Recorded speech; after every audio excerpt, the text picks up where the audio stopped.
I think it's a universal truth that if your kitchen is messy, your whole house feels messy. At least it's true for me. So in this video, I'm gonna share with you 16 tips and tricks to keep your kitchen spotless. It can be difficult to keep your kitchen clean if you don't have your cleaning supplies on hand. Some people get a little too overzealous and they keep all of their household cleaning supplies under the kitchen sink. You don't need to go there, but you do need some essentials. Any dishwasher detergent or tablets should live under there. Vinegar, baking soda, your spray bottles, whether you make your own or you buy your own stuff. Cleaning tools are also important to have on hand, so make sure that you have really good quality sponges and cloths. But of course, anytime you store anything, whether it's a product or a tool, you want to make sure that it's dry before you stick it under the sink. Otherwise, it'll start to get musty and mildewy. So again, you want to have those cleaning basics: dish soap, baking soda, vinegar. You can even keep some rubbing alcohol under there, your spray bottles, and your cleaning tools. That way you'll never be caught off guard when you're in the kitchen and you're posed with a cleaning challenge. When you walk into a kitchen, if you see a dirty sink, it just kind of sets the tone for the rest of the kitchen. So I always like to make sure that my sink is clean. That means that it's shiny, dry, and there's nothing in that little drain catcher. So the way that I do this, of course, you gotta empty it out, load up the dishwasher or wash your dishes. The next thing to do, I sprinkle some baking soda in there. That way you get that extra abrasion so that you can really kind of scrape off anything that's ground into the sink, whether it's dirt or oil, without actually ruining the sink. I also throw a little bit of dish soap in there. The dish soap really helps to lift grease. That's the whole purpose why we use soap. And then I use a double-sided sponge. I use the scrubby side, and I just kind of start my way at the top and swirl down to the bottom, and then I finish up in the drain and that drain catcher, and then I crank the hot water, kind of hose everything down. I have that removable head from the top of my faucet, super helpful in this case.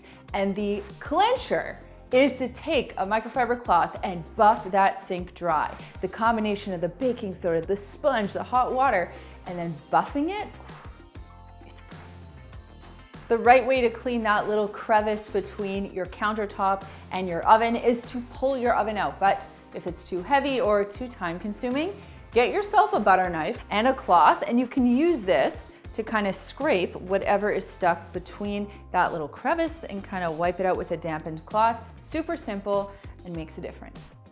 This is a highly debated topic, so I want your opinion in the comments down below as to what you do. And it has to do with which way you store your glasses, mugs, and cups when they come out of the dishwasher or when you finish hand washing them. Now, the right way to do it is to store them upright. Many of you might store them upside down, but hopefully I can flip that on its head. The reason I like to store my glasses upright is because it allows for proper circulation. So let's say that there's any moisture left behind in the glass once it comes out of the dishwasher. If I store it upright, at least I know that there's circulation, everything will dry out, and I don't have to worry about any warping or damage on the actual shelf. The reason people like to store their glasses upside down, so that would be the rim side down, is to prevent anything from falling in the glass, whether it's dust or bugs. And if you have an open air shelf, it's actually not a bad idea. But if you're in a cupboard in an enclosed space, I think it's fine. That said, if dust or bugs are an issue, definitely consider storing your glasses upside down. Otherwise, keep them upright. But let me know in the comments down below the way that you store your glasses. Are you one of those habitual upside downers, or are you a die-hard right side upper? If you hand wash your dishes instead of using the dishwasher and you fill a sink with soapy water, here's a good tip for you. Make sure that you clean your dishes, cutlery, and cups in the order of cleanest to most greasy. So look through your pile and clean the cleanest stuff first, working your way up to the dirtiest stuff last. That way you keep that sink full of water as clean as possible for as long as possible. Now, we actually have a whole video all about hand washing your dishes that we did a long time ago. You probably won't even recognize me, and I'll link that for you down below. When we moved into this house a year and a half ago, I looked under the head of my faucet and I noticed some crusty white orange buildup happening there. And it wasn't anything to shudder at, but I knew it was so easy to fix that I just went ahead and fixed it. And I have to say, it looks perfect. So it's the easiest thing to do. You basically get yourself a plastic bag, fill it with white vinegar. You don't want to fill it all the way, maybe fill it about halfway. and then take an elastic band and secure the bag to the faucet head and leave it overnight. I know it sounds simple. It is the easiest thing to do. And it's one of those jobs that like won't really, change the world, but every time you come in and you use your sink, you'll look at it and it just helps your kitchen feel that much cleaner because there's one less kind of yucky, gross thing to look at, and it's a passive job. Little effort for big payoff. If you have a tiled backsplash like I do, or you have tiles on your kitchen floor, you might notice that your grout is particularly prone to getting dirty in a place like the kitchen. You're spilling things, you're cooking, there's water going all over the place. So you have to be very particular about how you maintain and clean your grout. Now, the way that you can lighten or whiten your grout is to make a paste of 2 parts baking soda to 1 part hydrogen peroxide. Apply that with a cleaning toothbrush, not your toothbrush. Let it sit for a couple of minutes and then gently scrub. A lot of people don't know this, but you're actually supposed to seal your grout on a fairly regular basis. And if you're someone who doesn't do that, you're also supposed to seal your natural stone surfaces. These are things that we don't think about.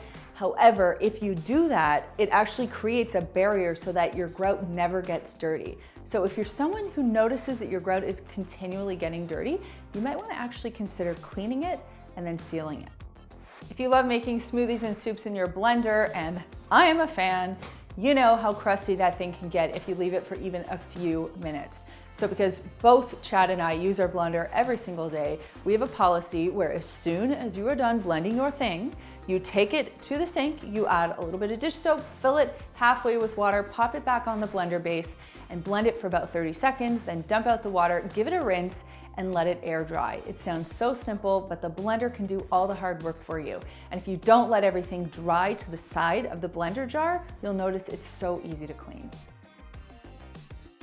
Your kitchen requires laundry. It's something that we probably don't think about because when we think about laundry, we think about bedrooms and bathrooms, but your kitchen has quite a few textiles that need to be washed fairly regularly. Your tea towels or your dish towels should be washed every other day. If you have a rug, a washable one of course, that one can be tossed in with your tea towels. And the same thing goes for your oven gloves. I was gonna say dish gloves, oven gloves, and your apron. So I remember when I was growing up, I don't think we ever washed our oven glove. So now we sort of have a habit where we make sure that we throw them into the washing machine every now and then because they can get straight up gross. An easy way to rack up an expensive plumbing bill is to pour fat, oil, or grease down your sink or flush it down your toilet. Don't do that. Instead, get yourself an old coffee can or chickpea can. Just pour your grease in there, let it cool down. You can keep it somewhere hidden like under the kitchen sink. And when it fills up, you can dump those contents into your compost bin and then rinse and recycle whatever your vessel was. You wanna make sure you're not contaminating the waste stream in any way. Another thing you can do, and I do this whenever I cook with cast iron, I just take a paper towel, I wipe the grease out when it is warm, but okay to touch, and I just throw that directly in the compost bin. You of course wanna make sure that whatever city or town you live in, it's okay to compost paper towel. A great way to prevent microwave spatters is to get a little microwave cover for anything that you pop in there. If you don't have one of those yet, don't worry. You can give your microwave a little spa treatment by cutting a lemon in half, filling a bowl halfway with water, and then squeezing both halves of that lemon into the bowl, putting the whole thing in the microwave for about 3 minutes, removing that bowl carefully, and then taking a microfiber cloth and wiping everything down. The steam generated from the water plus that lemon oil mixed in there will make everything so fresh and so clean. I mentioned earlier about keeping the kitchen cleaning essentials under the kitchen sink, and I know it can be such a fabulous place to store everything, but really just keep it to the kitchen and get rid of the rest of the clutter. It can be very easy to shove things under there, but then you can basically consider under the kitchen sink as a clutter black hole, and the things you put in there, you'll never know where they are anyway. So make sure that you keep it minimal and keep it purposeful, and everything that doesn't belong in the kitchen can be stored somewhere else. Unless you're hosting people, I would recommend not to break out your nice serving dishes and instead have people bring their plates up to the stove when everything is sort of safe and cool. They can plate their own meals and then have a seat at the table. Now this might sound like a small thing, but when you think about like a nice dinner setup at a kitchen table with a family and bowls and plates, and there's just extra stuff. Now you've got to rinse those serving pieces, plus you've got to clean out the pots and pans. So I say just keep it simple, or you can also bring your cooking vessels right to the table and put them on trivets if everybody at the table knows to be safe. You know, I'm a mom now, so I'm always worried about safety, but if everyone knows to be safe and make sure that they're not hurting themselves on your cooking vessels, that's another great way to serve dishes without having to do extra dishes. If you're a frequent kettle user, you might notice that there is hard water buildup or that kind of white crust growing on the inside of your kettle. Don't worry, it's harmless, but it's easy to get rid of. Just fill your kettle up with white vinegar, turn it on, boil it, and then dump the vinegar down the sink and give your kettle a rinse. It's that easy, it just goes away. A lot of us don't think about wooden cooking utensils the way we think about our cutting boards, but they should actually be treated the exact same way. Your wooden utensils should be hand washed and dried after each use instead of put in the dishwasher. The reason this is because the water can wear down the wood as well as the heat when it goes into the dishwasher. It can then make it brittle. So if you want to negate all of this and keep your wooden utensils, of course, and your cutting board in great shape, make sure that you are applying a mineral oil or a board oil every 4 weeks or so. That way you keep your wooden utensils looking nice and shiny, but also water repellent, which makes them safer to use and helps them last for longer. Since starting Clean My Space, one of the things that I've really changed about the way I live and function is I don't treat my kitchen counters like a storage facility. Instead, I have a few very specific decorative pieces. We've got our famous yellow pineapple, and then we have a plant and of course a cutting board right beside me. But that aside, we keep our counter clear. We don't keep appliances on there, a lot of decor, we don't store food on the counters. And the reason is because it becomes too overwhelming of a space, and then the kitchen is not functional and it always looks cluttered and messy. So this goes to a bigger piece all about minimalism and only keeping what you really need in the kitchen, whether that's decor or doubling up on utensils. So if you're someone that has like a little rack that has a bunch of spatulas and spoons sitting there on the countertop, ask yourself, do I really need it there? Or is there a little drawer that I can put that stuff, and maybe you have, 6 of them and you only need 2. So just sort of rethink what you have on your counter. And what you'll notice is as you slim down your counter, your kitchen starts to feel so much more clean and clear and functional and enjoyable to be in. And that brings me to this week's comment question, which is all about countertops. Are you someone who likes to keep your small appliances like a blender or a slow cooker or a toaster or a panini maker, a coffee maker on your countertop? Same thing goes with decor. Do you like to have a lot of cute decor things on your kitchen counter? Or are you more of a minimalist and you like to tuck away your appliances when you're not using them and you like nothing on your counters or very minimal decor?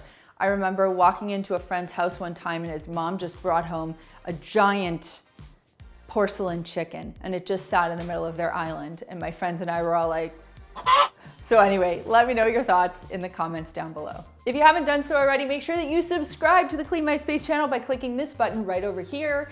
And if you are not familiar, if you're not an expert at cleaning your kitchen, I invite you to check out this video where I go over my 3-wave cleaning system. I clean this kitchen, clean with me style, and it is really effective. So make sure that you check it out. Thanks so much for watching, and we'll see you next time.